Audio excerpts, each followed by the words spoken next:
sa aking YouTube channel. Meron ako ditong hipon guys. Sa sinanlag na hipon. Ayan. Lagyan ng suning lang at saka asin, saka mantika. Ito yung aking hipon. Ang sarap nito guys. Pwede rin ito isahog.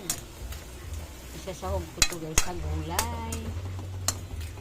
Yan, kaya ginanito ko lang siya pag gawa. Kasi ito pang sahog lang to guys. Ang hipon. Ang bango guys. Sobrang bango ng hipon. Ang sarap-sarap nito guys. Hipon. Yung mahilig kumain ng hipon. Ito na ang hipon guys. Yan. Sarap ito guys. Hipon. Yan. Hipon. Yan. Takam na yung pusa namin guys. Oh. Dahil naamoy niya ang hipon. Wow, bango. Yummy. Bango. Princess, sarap, no?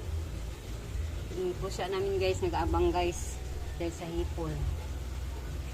Yan. Sarap na itong hipon guys. So guys. Luto na ito guys ang aking hipon. Yan, ganito lang sa guys sa pagkaluto. Yan. Kasi pang sasahog ko ito guys sa gulay-gulay. Yan. Pero hindi na ito masahog. Makita ito ng mga tao, titilahin na nila ito. Masarap ito guys. Mabango. Yan, ang hipon. Nandito na lang guys. Thank you for watching. Hipon. Gandang gabi sa inyong lahat guys. Magluluto ako guys ng hipon. Hipon. Yan, hipon guys. Yan, hipon. Hipon, oh.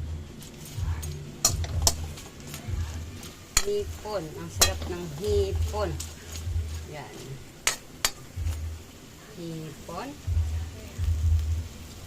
Pangsahog sa gulay-gulay. Yan. Ito yung aking hipon. Yan.